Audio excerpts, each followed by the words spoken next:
On his birthday, my son-in-law didn't raise a glass. He raised his voice and struck me with words sharper than any knife. You're useless. The room froze. It wasn't the kind of silence that comes with respect. It was the silence of judgment, of agreement, of cowardice. Forks stopped halfway to mouths. Glasses trembled on the table, and even the hum of the air seemed to fade, leaving only his words echoing like a verdict in a courtroom. I sat there, my hands still, my back straight. But inside me, something cracked. Not because I believed him. No, I had carried too much, built too much, sacrificed too much to ever believe such a lie. But because it was spoken in front of everyone. Spoken as if my years of sweat and sleepless nights, my broken back and calloused hands, were nothing but wasted time. He leaned back in his chair, smirking, as though he had finally dared to say what others only whispered. His confidence grew with every second of silence that followed. He thought the silence meant agreement. He thought no one would dare to contradict him. He thought the word useless could erase everything I had ever done. I looked at my daughter. She kept her eyes on her plate, pushing food she no longer tasted. The daughter for whom I had worked 2 jobs. The daughter who once held my hand when I came home exhausted, whispering, "You're my hero." Now she said nothing. Her silence hurt worse than his insult, because betrayal doesn't always come as a raised fist or a loud accusation. Sometimes, betrayal wears the face of someone you love, someone who chooses quiet when you need their voice most. I felt the weight of every year pressing down on me in that moment. Every memory of carrying lumber in the rain, fixing roofs in the dead of night, paying bills with coins I had scraped together, sacrifices I made so my family would never feel hunger, never know the sharp edge of poverty the way I had. And now, to him, I was nothing more than dead weight. A man past his worth, a man who had outlived his use. The guests shifted uncomfortably in their seats, but no one spoke. Not one word. No defense, no kindness. They were too afraid to anger him, too willing to let his voice become the truth. I was no longer a guest at their table. I was an intruder, a burden, a shadow they wished would quietly disappear. But what he didn't know, what none of them knew, was that words like his do not destroy men like me. They test us. They awaken something deeper, older, something forged in nights of pain and mornings of resilience. I didn't need to shout back. I didn't need to fight him, because truth has its own timing. Justice has its own way of walking into a room, and mine was not far behind. Friends, let me pause here for a moment. Tell me in the comments, where are you listening to this story from? Have you ever faced something similar in your own life? Don't forget to subscribe and share this video. Your support helps us grow and bring more powerful stories to you every day. Now, let's continue. I did not answer him. Not because I had no words, not because I lacked strength, but because I knew the weight of silence. I had learned long ago that silence can be heavier than shouting, sharper than arguments, stronger than fists. Silence is the voice of men who have worked their whole lives, who have endured storms without complaint, who know that dignity does not need noise. But in his eyes, my silence became something else. He mistook it for surrender, for weakness, for proof that he had finally broken me. He leaned back, satisfied, convinced that I had accepted his verdict. He did not see the years that stood behind me, the sacrifices that had built the very ground beneath his feet. He saw only an old man sitting quietly, and to him, quiet meant defeat. The silence in the room grew thick, pressing against my chest like a weight.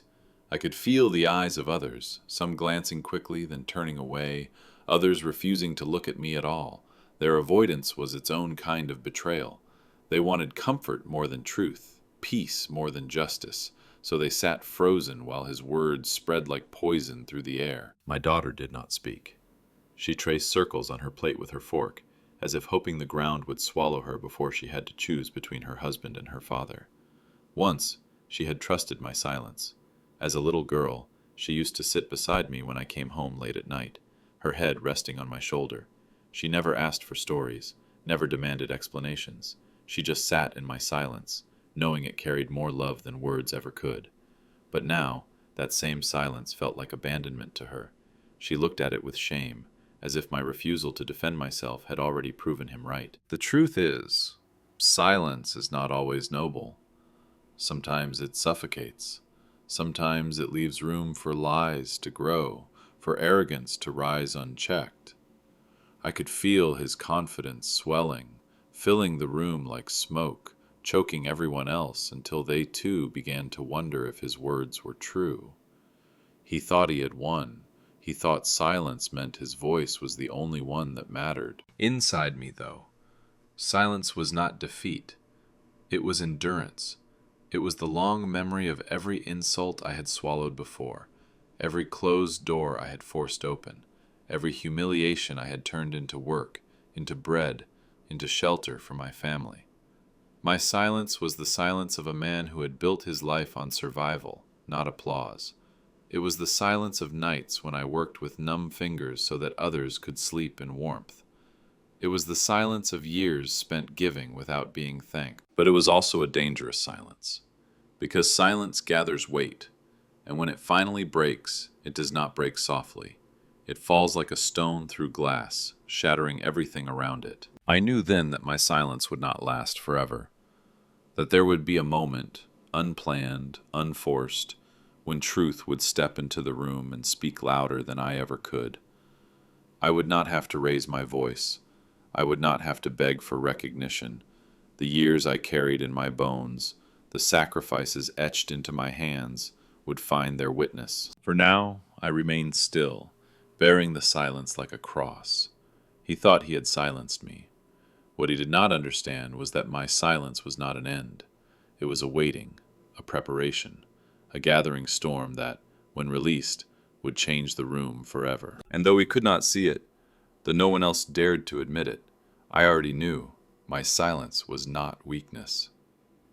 It was the quiet before the truth arrived. The table was long, heavy with dishes that smelled of celebration, yet to me it felt like a battlefield disguised with candles and wine.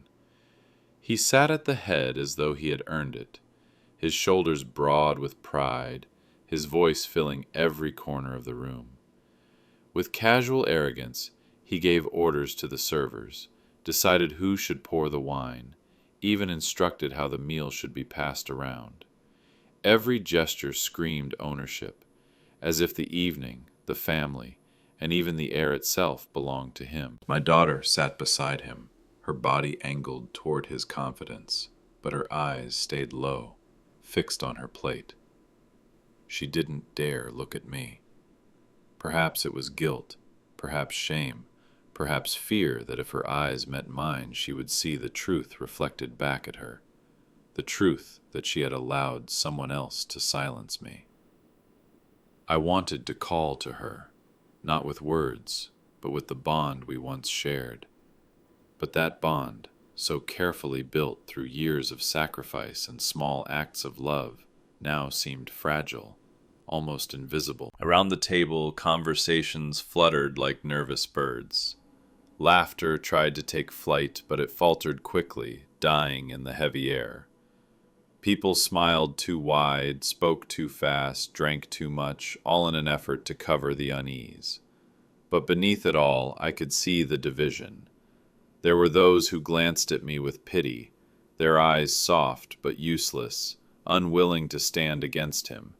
And there were others who looked at me with the same coldness he carried, ready to believe his version of me, because it was easier to believe a lie than to confront the discomfort of truth. The table was full, yet my seat was empty in every way that mattered. I was there in flesh, but not in presence. My place had been reduced to silence, my history to dust swept beneath their feast. I remembered the times when this same table had been filled with my laughter, my stories, when my hands had carved the meat and my voice had carried warmth through the room. Back then I was not useless. I was the one who built the table, who paid for the food, who made the home possible. and now I was a shadow at the edge of their gathering, erased not by strangers, but by those who should have honored me most. He continued speaking, and every word he uttered was another brick in the wall he was building between me and them. He spoke of his business ventures, of upcoming deals, of the partners who looked to him with respect. He painted himself as a man of power, of vision, of success, and the others nodded, eager to bask in his reflected light. They didn't see the cracks in his story. They didn't notice how his pride clung too tightly to his words, how his confidence felt rehearsed, fragile beneath the surface. They only saw the man who shouted loudest, and in their blindness, they forgot the man who had made it possible for them all to sit there in comfort. I felt the distance growing with every passing minute. The table was no longer one. It was split, divided not by food or space, but by loyalty and fear. On one side sat arrogance, loud and confident. On the other sat truth, quiet and invisible. The room was full of people, yet I had never felt so alone. And still, I remained silent, because I knew something none of them could imagine. Division cannot last forever. Tables built on lies eventually collapse. Respect stolen through insults eventually crumbles. And those who believe shadows will one day have to face the light. The table was divided that night, but history was not. My story was still written in every brick of the house, in every bill I had paid, in every sacrifice buried in the years they had chosen to forget. And though they tried to erase me from that table, I knew my place had never truly been theirs to take. I had stepped away from the table, my chest tight with the weight of silence, when I heard it. His voice, low but not low enough. He was in the hallway, surrounded by his friends, the ones who laughed at his jokes and nodded at his every word, the ones who treated him as though he had built his kingdom with his own hands. I stood just beyond the doorway, unseen but not unheard, and his words slid into me like a blade driven deep. "He's nothing," he said, his tone dripping with contempt. "He never achieved anything. He's just an old man holding on to a past that no one remembers." The laughter that followed was not loud but sharp, cutting through the air with precision. They laughed easily, freely, as though the truth of my life could be dismissed with a joke. In that moment I felt the years of sacrifice crumble into dust in their mouths. Every night I had spent working until my body ached. Every hour I had poured into building something stable for my daughter's future. It all seemed to vanish under their cruel amusement. I pressed my hand against the wall, not for balance, but to hold myself back. My first instinct was to storm in, to remind them that their comfort had been purchased by my pain, that their laughter was built on the bones of my labor. But I didn't move. Instead, I let the words echo inside me, heavy and relentless. Betrayal has many faces. Sometimes it looks like silence at the table, and sometimes it sounds like whispers in a hallway, carrying poison into ears eager to believe it. I thought of the years when my daughter was small, when her shoes wore thin and I went without so she wouldn't have to. I thought of the winter nights when I carried bricks with frozen hands, dreaming not of wealth for myself but of warmth for her. I thought of the times I was mocked for my worn clothes, my tired frame, and yet I endured because I believed that one day she would stand in a room and be proud of the father who had given her everything he could. And now, the man she chose to marry laughed at me as if I were less than nothing, as if my life were a story of failure written in invisible ink. The pain wasn't just in his words. It was in the ease with which others believed them. None of those men in the hallway had ever seen me at work, had ever stood in the cold beside me, had ever felt the weight of sacrifice. And yet, in their laughter, they accepted his version of me. To them, I was only what he said I was, and my daughter, sitting quietly at his side, did nothing to contradict him. That silence, too, cut deeper than I could bear. But pain has a way of hardening into resolve.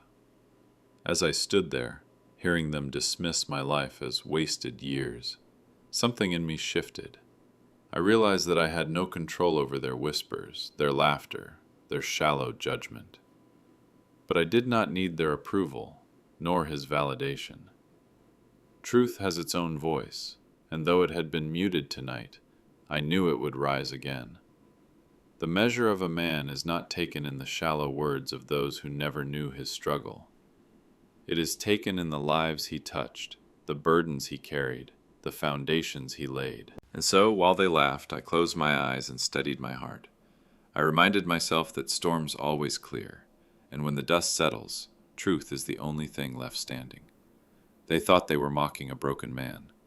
What they didn't know was that they were mocking the very hands that had made their world possible. I turned away from the doorway then, not defeated, but sharpened. His whispers had not destroyed me, they had revealed him. And though he didn't know it yet, the day would come when those same lips would struggle to explain why the man he called useless was the very reason his own success existed at all. As his laughter and the echo of his friend's approval still rang faintly in my ears, I felt myself pulled backward, not into despair, but into memory. His words had tried to erase me, to paint me as a man without weight or worth, but memory does not obey lies. Memory rises, uninvited, like the smell of rain on dry earth, and in that moment my past returned to me with a force no insult could silence. I saw the nights first. Long, endless nights when the world slept and I carried its weight. My body bent beneath the strain of labor, my hands cracked and raw, the skin hardened with calluses that never healed. I remembered the sting of cold air against sweat-soaked clothes, the burning ache in my back that became a constant companion. I remembered laying bricks until my palms bled, lifting beams until my shoulders trembled, patching roofs by lantern light so that another family, somewhere, could wake dry and safe in the morning. Every job I took was not for glory. It was not to hear applause, not to build a name. It was to put bread on the table, to keep my daughter's shoes from wearing through the sole, to ensure her future was not shackled by the same hunger and poverty I had known as a boy. Each insult he spoke was met in my heart with the memory of a sacrifice. Every cruel word colliding with a vision of a moment when I gave and gave and gave again. I remembered her birthday when I could not afford a gift, so I stayed up through the night crafting one with my hands. A simple wooden toy, carved carefully, polished until it shone. She had hugged me with joy, telling me it was the best gift she had ever received. That night, when I collapsed from exhaustion, I did so with a smile. That was my wealth, her happiness. Yet now, years later, her silence let his voice paint me as empty, as useless, as forgotten. The memories came faster, like waves. The winter, when the snow reached the rooftops, and I worked double shifts to pay for heating oil. My hands were cracked from the cold, my body numb. But I never let her see me stumble. Or the spring when sickness threatened our home, and I gave up my own medicine so she would have enough. Or the countless evenings when I went without food, so she would never know the taste of hunger, gnawing through the night. His words tried to reduce me to nothing. But how could nothing build walls that stood through storms? How could nothing put clothes on a child, pay for her schooling, give her the chance to rise above what had chained me? I was not useless. I was the foundation on which they all now stood, even if they chose to forget it. But the cruelest part of betrayal is not the insult. It is the rewriting of history. He spoke as though the past were his to define, as though his voice could blot out the truth of my labor. That is the true sting of betrayal, not just to be mocked, but to have the story of your life stolen, twisted into something unrecognizable. Yet as I stood there, memories alive within me, I realized something else. My life did not need his acknowledgement to have value. My sacrifices did not disappear because he denied them. Every scar, every ache in my bones, every wrinkle carved deep into my skin was proof enough. My worth was written not in his words, but in the years I had lived, in the sweat I had poured, in the unseen love I had given again and again. And so, while he laughed in his ignorance, I carried within me a truth too heavy for him to ever lift. The truth that while his success was young, fragile, dependent on appearances and applause, mine was older, deeper, carved into the very fabric of survival. He could whisper his lies in hallways, shout them across tables, and laugh about them with friends, but he could not undo the memory of work, the memory that lived in me, the memory that would one day live beyond me. And that memory was stronger than his mockery. I rose from my chair with the quiet intention of leaving. My body longed for the cold night air outside, for distance from the suffocating weight of that room, from the arrogance seated at its head, from the silence that hung like a sentence over every soul at the table.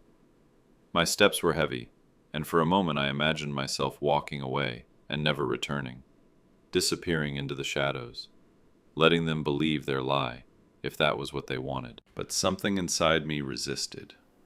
A small, unyielding voice, not of pride but of truth, whispered that to leave now would be to surrender the ground I had built with my own hands. My entire life had been spent carrying loads too heavy for others, surviving storms that would have broken men younger and stronger. I could not abandon this storm, not because I sought confrontation, but because I knew storms sometimes cleanse as much as they destroy. I stood there, my hands resting on the back of the chair, and I felt the air shifting around me. The laughter that once filled the hallway was beginning to thin, to stumble on itself. The arrogance of his voice, so full and booming moments before, now seemed to echo too loudly, too desperately, as if the very sound betrayed his need to prove himself. And I realized something profound. Men who shout so loudly in triumph often do so because they are haunted by silence. The room was not as united as he thought. I saw eyes flicker toward me, cautious, uncertain. Some carried shame, others pity, a few even guilt. They were small glimmers, like sparks in the dark, but they told me I was not invisible. They told me that truth, though suppressed, had not been extinguished. I remembered then all the storms I had lived through, the thunder of hunger in my stomach as a child when there was no bread in the house, the storm of labor, when my arms shook and my body cried for rest, but I pressed on because someone else needed me to, the storm of loss, when loved ones passed and I carried grief in silence because there was no time to mourn. And in each storm I learned something. Storms end, but what survives them is stronger, cleaner, unshaken. This night felt no different. The storm was gathering, swirling unseen in the glances, in the uneasy movements, in the cracks of his performance. He thought he had buried me with words, but the ground beneath him was already shifting. He did not know that truth, once awakened, is unstoppable. It grows silently, invisibly, until it rises with such force that no lie can contain it. So I did not leave. I stood still, holding my silence like a weapon sharpened by years of pain and dignity. Let him boast, let him laugh, let him parade his borrowed victories. The storm was coming, and it would not announce itself with warning. It would arrive suddenly, breaking through the air like lightning, and when it did, he would discover that the man he called useless was not gone, not erased, not forgotten. Justice does not always shout. Sometimes it waits. Sometimes it walks slowly, hidden, until the moment when it steps into the room and everything changes. And in the heaviness of that night, in the flicker of doubt in their eyes, in the tremble beneath his confidence, I felt it.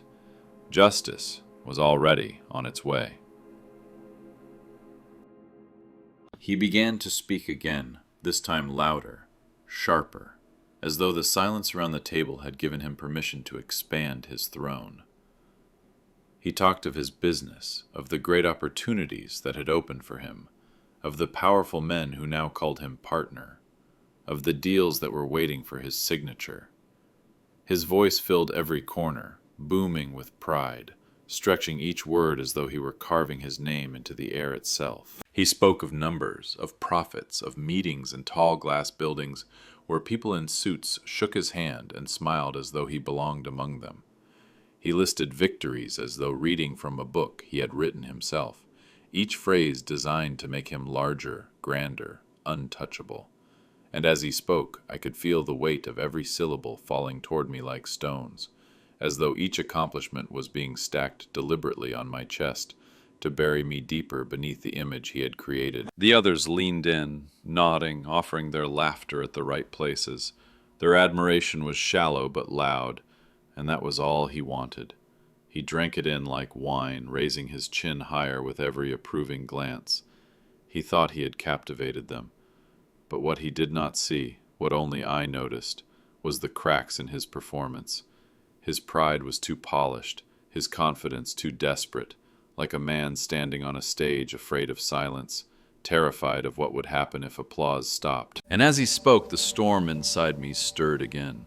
For every word of triumph he used, I remembered a night of labor, a moment of sacrifice. When he spoke of success, I remembered the failures I endured so he would never taste them.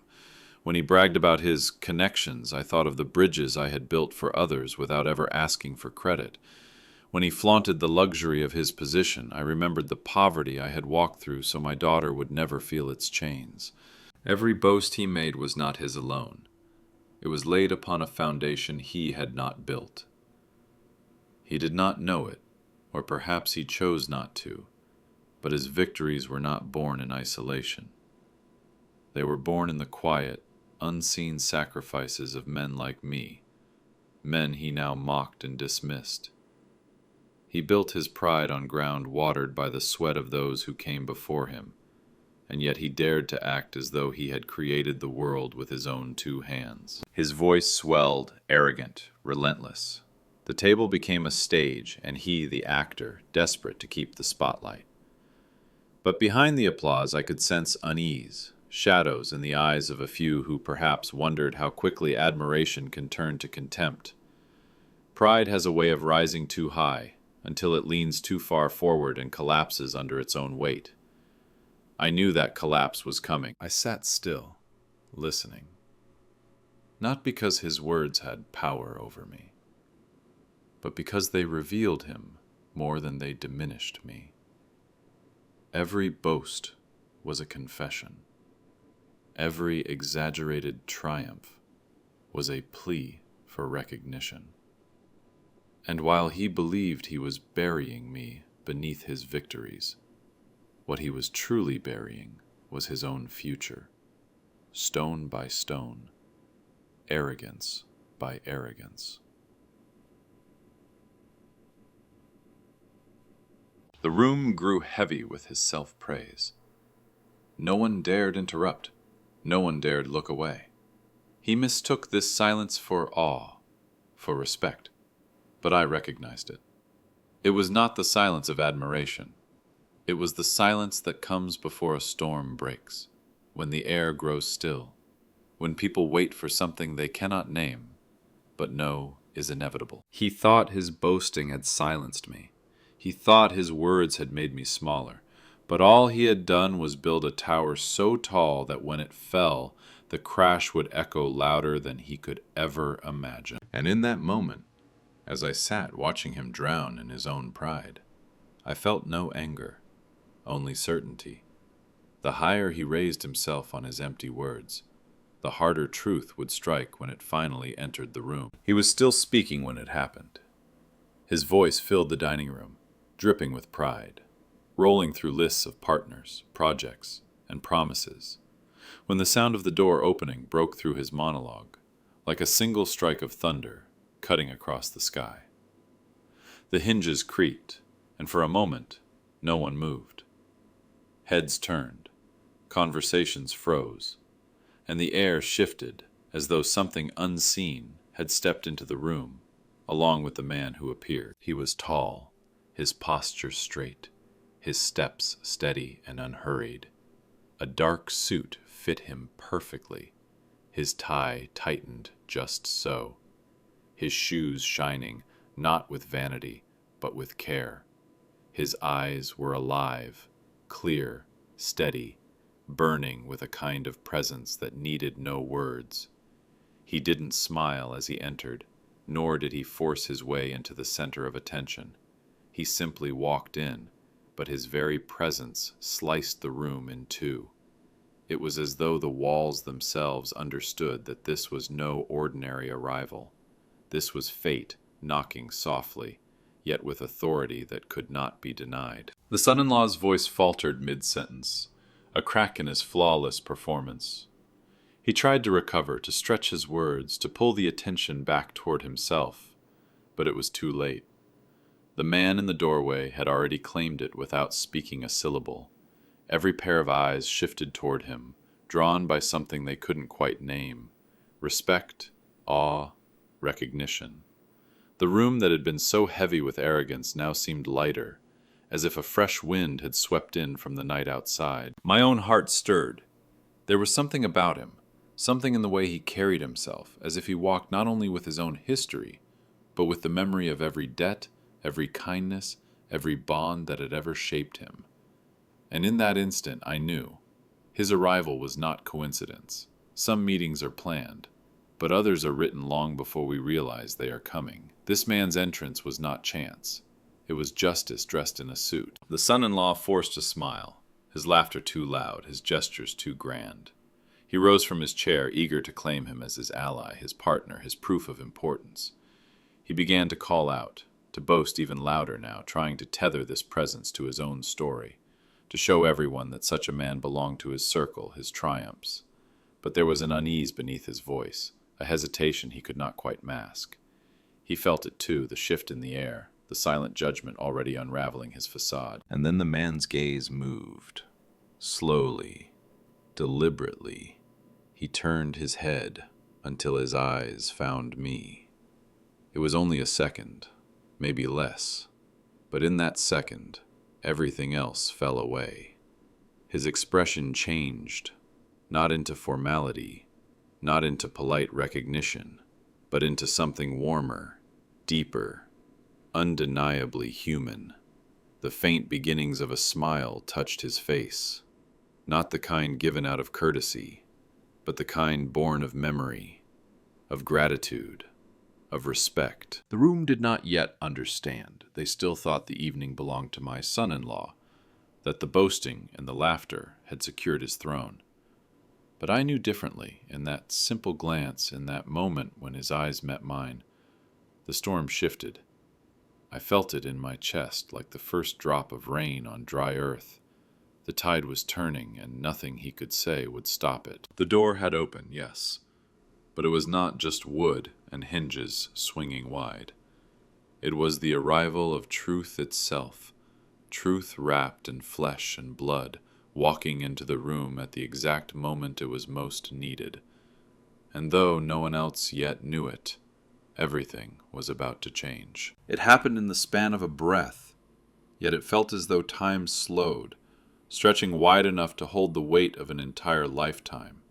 His eyes, sharp and alive, moved past the glittering wine glasses, past the polished silver, past the smug figure of my son-in-law who still hovered in self-importance.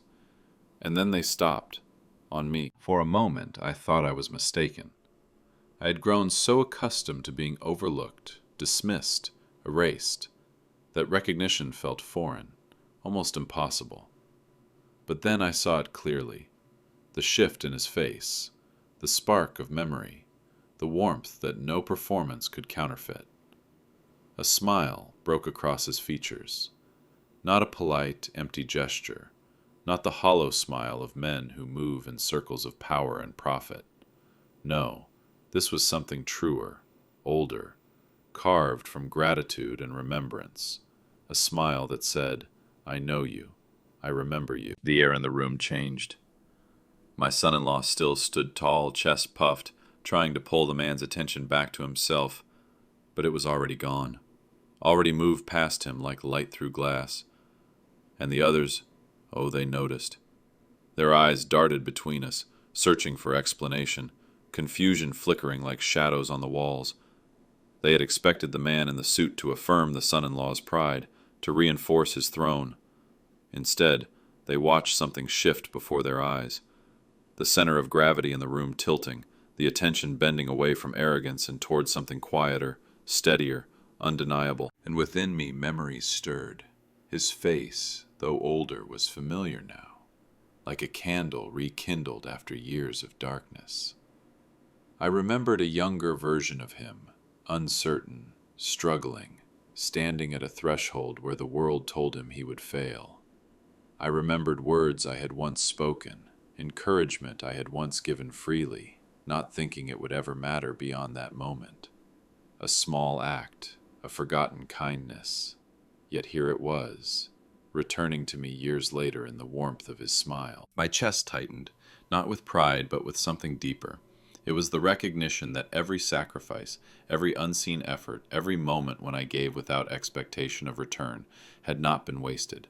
They had lived on, quietly, invisibly, in ways I could not see, until now, when they returned like seeds sprouting after years of lying hidden in the soil. My son-in-law's words, useless, nothing, old man, clashed violently with the truth now written across this man's face.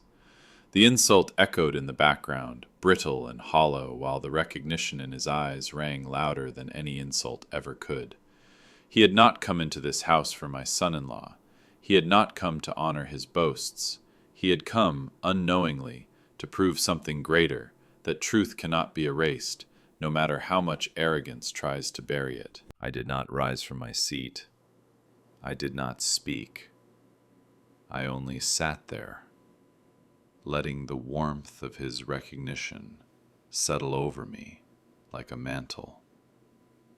For years I had carried the weight of silence, of dismissal, of betrayal, and now, in the space of one smile, that weight shifted. I was seen, truly seen. And for the first time that evening, I no longer felt alone at the table. He moved. Not toward the head of the table, not toward the son-in-law whose chest was still puffed with arrogance, but across the room, through the air that now felt charged with something unexplainable. Every step was deliberate, unhurried, but with each one I could feel the foundation of the evening shifting, cracking beneath the weight of truth that had finally chosen its moment to enter. The son-in-law extended his hand, already smiling, already prepared to claim him as proof of his own importance. But the hand was ignored. The words waiting on his lips fell silent before they could form. The man in the suit did not even glance in his direction. His eyes, steady and unwavering, were fixed only on me. And then, before the entire room, he did what no one expected. He walked past power, past pride, past the glitter of money and false respect, and came to me. He stopped at my side, leaned down, and without hesitation wrapped his arms around me. Not a shallow embrace, not the cold courtesy of men bound by obligation, but a firm, living hug. A hug that spoke of memory, of gratitude, of recognition too deep for words. The room gasped. Forks clattered against plates. Glasses paused halfway to lips.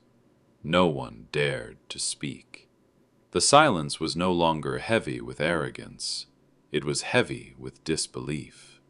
My son-in-law stood frozen, his smile shattering on his face, his importance crumbling like ash in the wind.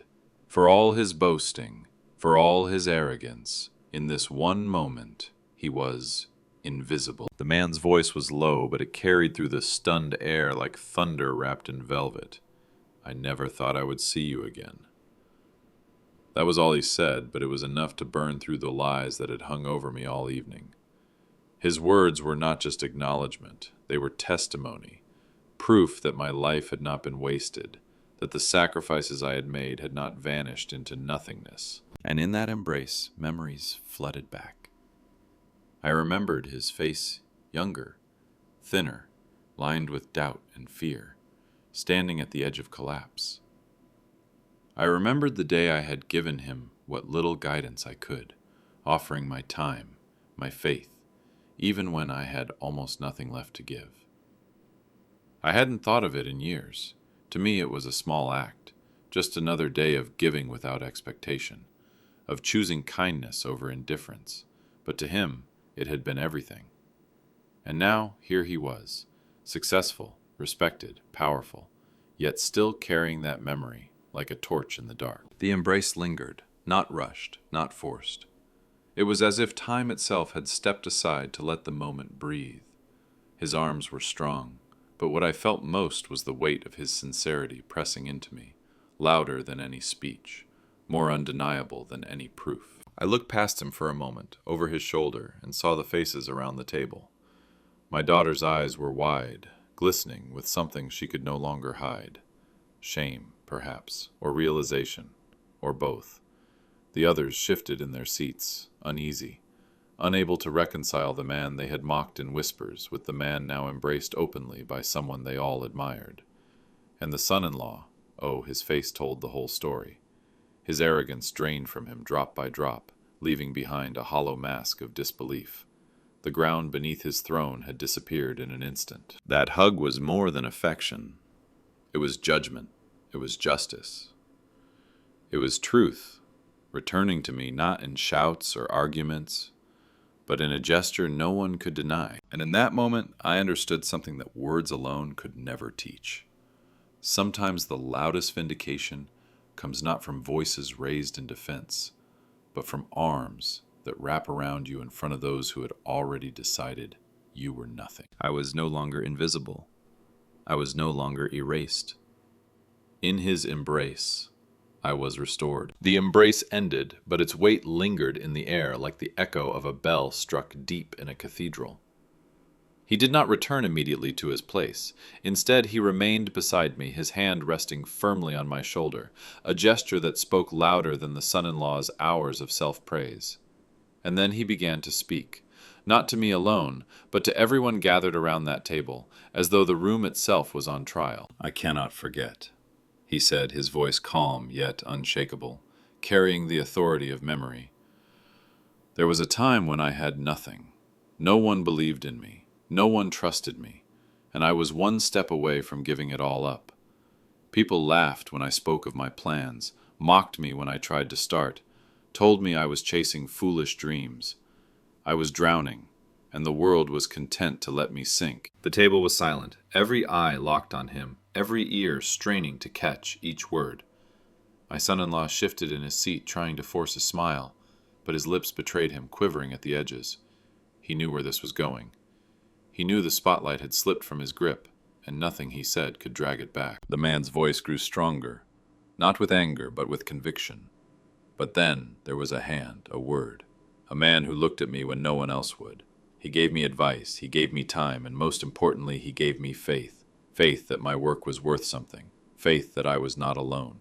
He stood by me when laughter filled the room, when even my own family doubted me. He gave me the courage to continue when I was ready to walk away. The silence in the room deepened, pressing against every wall, every heartbeat. My own chest tightened as he spoke, because I remembered it too. The day had seemed so ordinary to me then, just another weary evening, another chance to offer help where I could, another moment to choose kindness instead of indifference. I had not thought of it as remarkable, yet here it was, retold like a legend, a turning point in someone else's life. He turned slightly, his gaze sweeping the table before settling firmly back on me. "And that man," he said, his voice steady, "is sitting right here. Without him, I would not be where I am today. Without him, I might have abandoned everything. The success you see in me was seeded by him, watered by his belief when no one else dared to believe. This man is not useless. He is the reason I am standing." The words fell heavy, undeniable, breaking through the arrogance that had filled the room earlier. Faces that had looked at me with pity now shifted into something else: shame, awe, respect, confusion. My daughter's eyes brimmed with tears, her fork abandoned, her gaze trembling as if the foundation of her own choices had been shaken to the core. The friends who had laughed with my son-in-law in the hallway now avoided his eyes.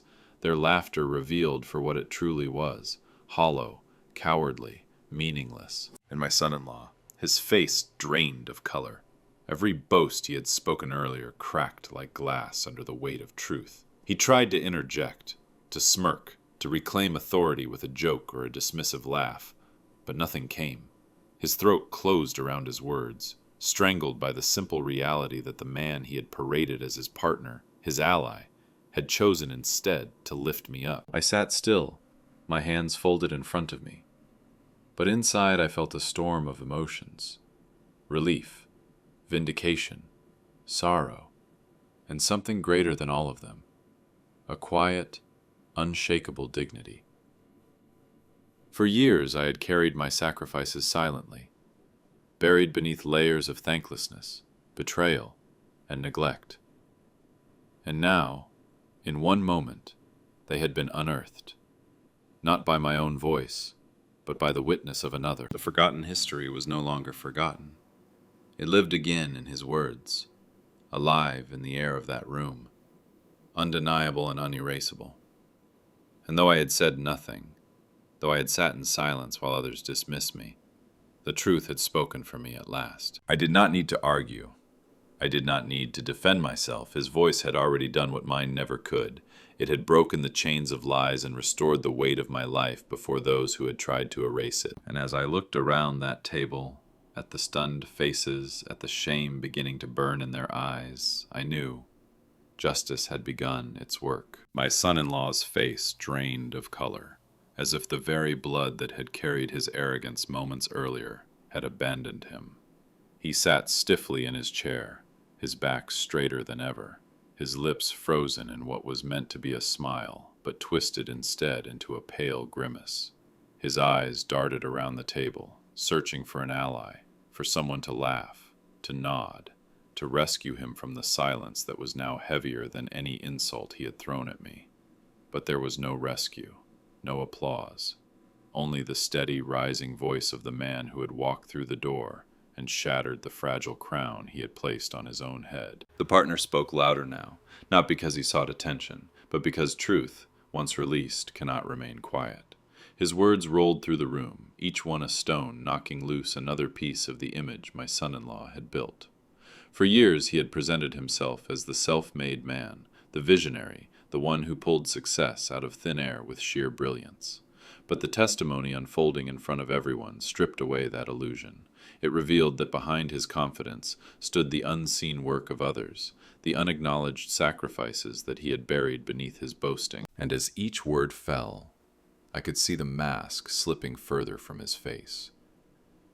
Pride cracked first, then charm, then composure. What remained was fear, raw, trembling fear. He had built his authority not on truth, but on perception, and now that perception was collapsing before his family, his friends, and the very people he had sought to impress most.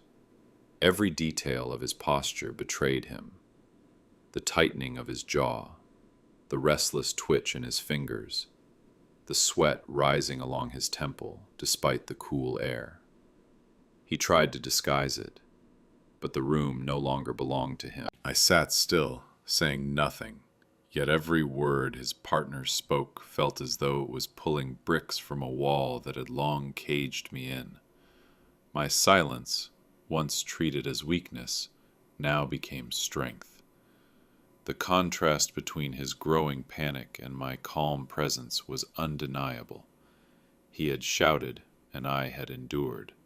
He had mocked, and I had borne it quietly.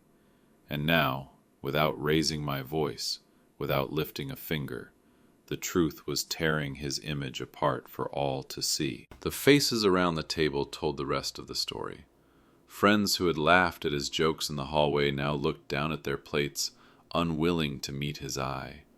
Some shifted uncomfortably, caught between the memory of their complicity and the reality now laid bare before them. My daughter's hands trembled, her fork untouched, her gaze finally rising to me for the first time all evening. Her eyes were wet, and in them I read the dawning realization of who I had been all along and who her husband truly was. The sound of truth grows louder when lies collapse. The partner's voice filled the silence, not boastful, not theatrical, but steady and undeniable. Every detail of his story pressed against the false image my son-in-law had built, tearing it apart, thread by thread. By the time he finished, there was nothing left of the mask, and what remained was a man, exposed.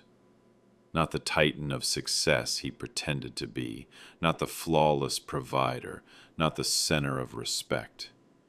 Just a man stripped of his disguise, fragile and small, desperate to gather back the dignity that had slipped through his fingers. But dignity, once lost to truth, does not return so easily. I did not need to gloat. I did not need to add to his humiliation. Justice was already working in silence, reshaping the room, carving truth into every watching heart. His empire of words had crumbled, and all I had done was sit, endure, and wait for the storm to break. And now, with every shattered piece of his mask scattered before us, I knew the storm had only just begun. The table that once felt so heavy with silence and betrayal now carried something else. Truth. It did not arrive with fanfare or thunder. It did not need my voice to summon it.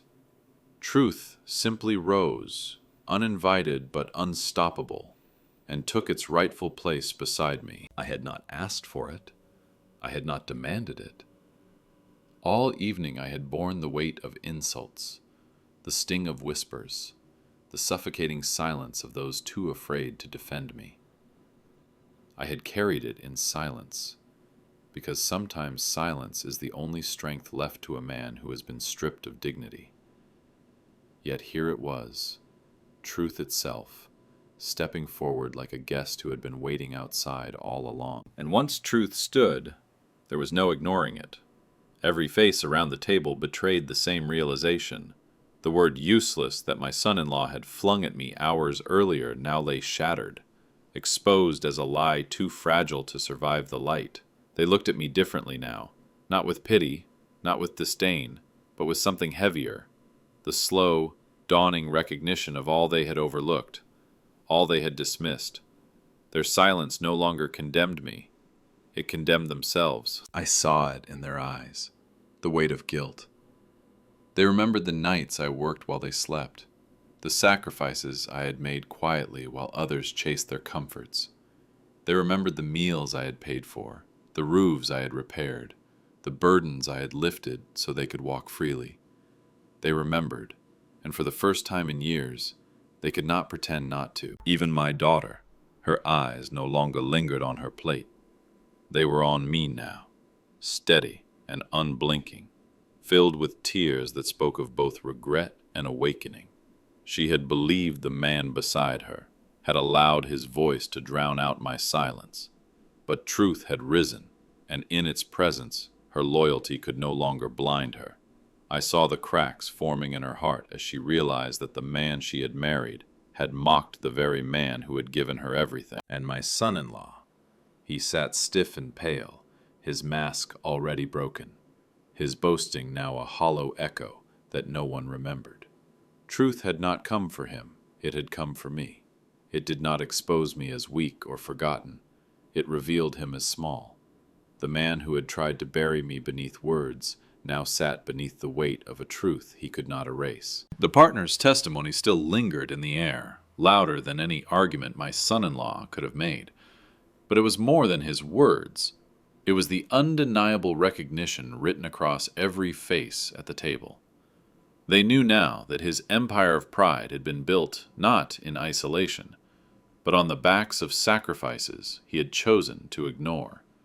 They knew that the useless man they had allowed him to mock had been, in truth, the root of the very success they admired. I did not need to speak. I did not need to justify myself. Truth had spoken, and its voice was louder than mine ever could be.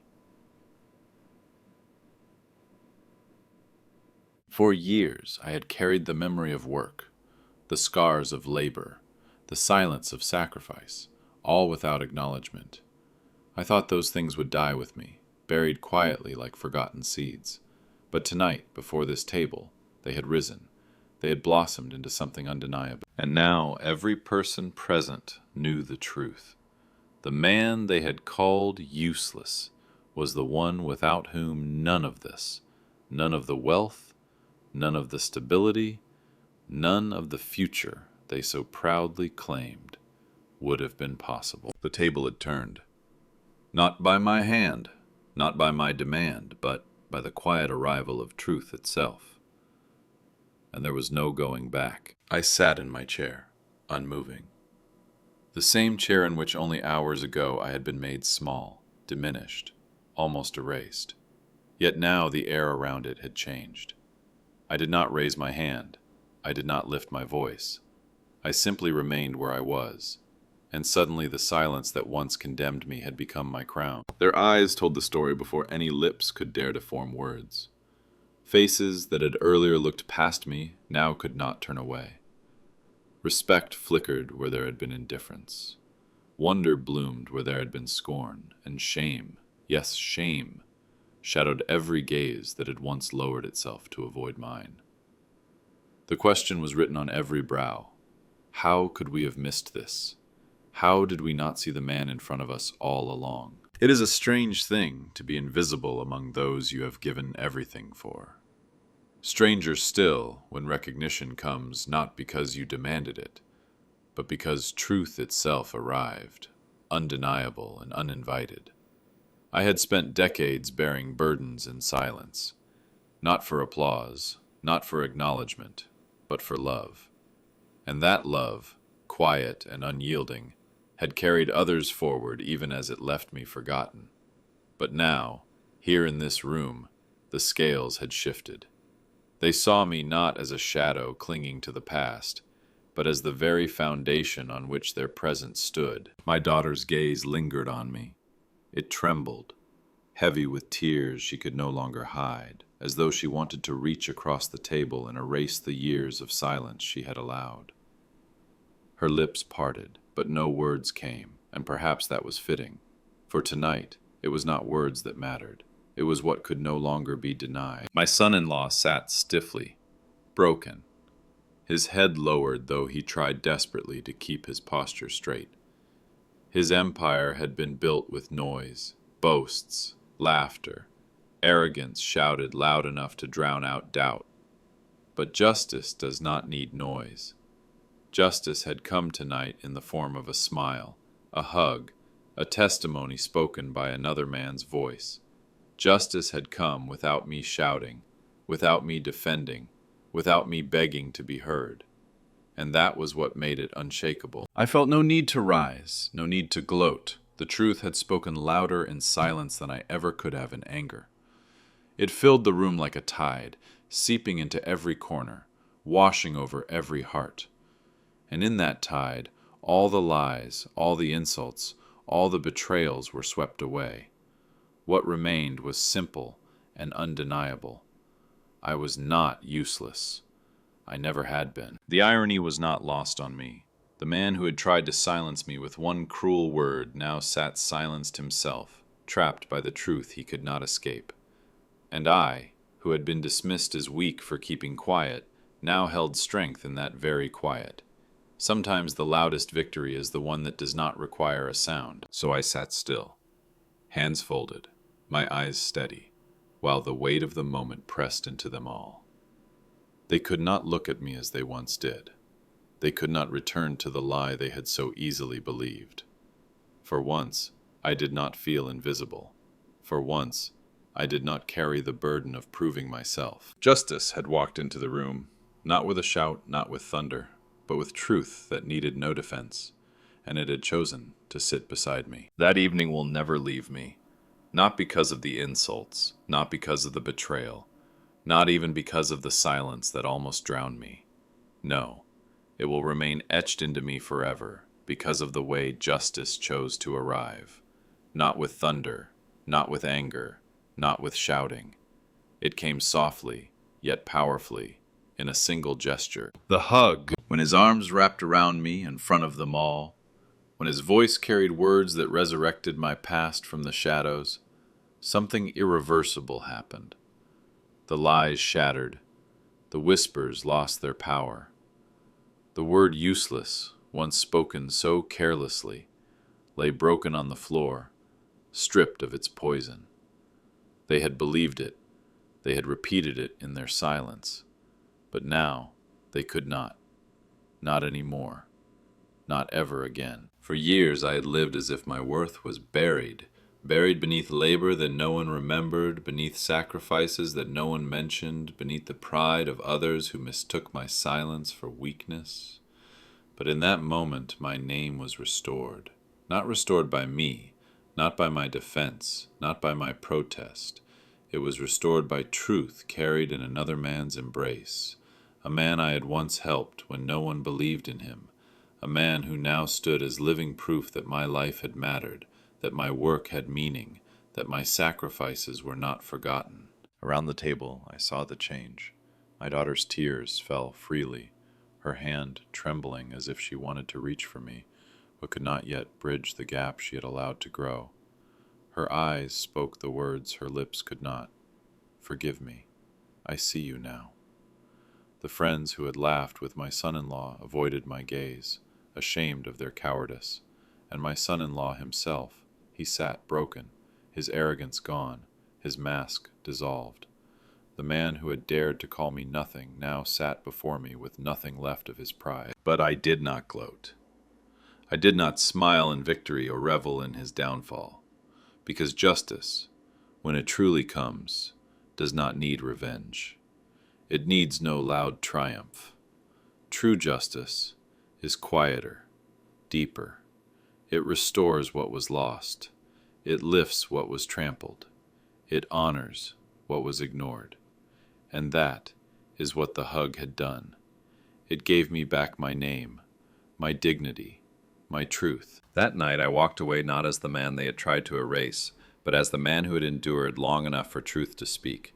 I carried no bitterness, only a quiet strength, a peace that could not be stolen again.